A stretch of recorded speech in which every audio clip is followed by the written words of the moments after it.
আপনারা অনেকেই আমাকে কমেন্ট করে জিজ্ঞাসা করতেছেন যে আপু শিউলি রুমের ভিডিওটা কেন আপলোড করেন নাই। শিউলি রুমের ভিডিওটা আমার গ্যালারিতেই ছিল, বাট খুঁজে পাচ্ছিলাম না।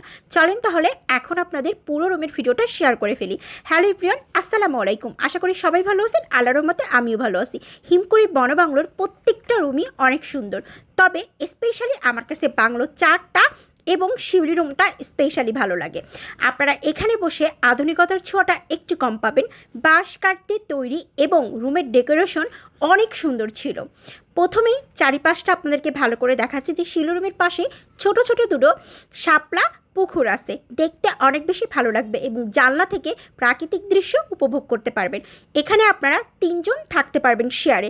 ফ্যামিলি ফ্রেন্ডস নিয়ে আড্ডা দিতে দিতে কিন্তু এই রুমটায় বসে বসে চা খেতে খেতে খুব সুন্দর সময় আপনারা পার করতে পারবেন। এটা হচ্ছে ওয়াশরুমটা বেশ বড় ছিল, নিট অ্যান্ড ক্লিন ছিল।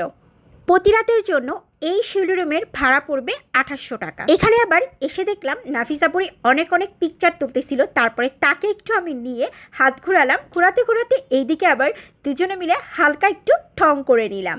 তবে নাফিসার এই শাড়িতে নাফিসাকে মাশাল্লাহ অনেক সুন্দর করে মানিয়ে গেছে। আর নাফিসা ইদানিং সাদা কালারের শাড়ি পরতে নাকি তার খুব বেশি ভালো লাগে, তাই সে যখন সাজেকে গিয়েছিল সাদা কালারের শাড়ি পরেছিল এবং শ্রীমঙ্গলেও সেম অবস্থা। শাড়িটারি খোলার পরপরই দেখলাম এখানে আবার নানা আর নাতিন মিলে বসে গল্প করতেছে দোলনায়, আর আমি পুকুরের এই পাশ থেকে তাদের ভিডিও নিচ্ছিলাম। আসলে হিমকুড়ি বনবাংলো নিয়ে যত বলবো ততই বলা শেষ হবে না। মনের মতন একটা রিসোর্ট, যেখানে বছরে 4-5 বার গেলেও মন ভরবে না, এমন সুন্দর প্রাকৃতিক দিয়ে সুন্দর করে ঘেরা এই রিসোর্ট। রাতের টাইমে খুব সুন্দর করে বসে বসে এই চাঙের উপরে পা দোলাচ্ছিলাম আর প্রাকৃতিক উপভোগ করতেছিলাম। রাতের অন্ধকারেও হিমকুড়ি বনবাংলে দেখতে আরও সুন্দর লাগে, আরও চমৎকার লাগে। মেহেজাবিন আবার আমার এই ভিডিও করে দিতে দিতে বলতেছিল তুমি যখন ওখান থেকে উঠে যাবা আমি এখানে 1 থেকে 2 ঘন্টা আরামসে বসে থাকবো।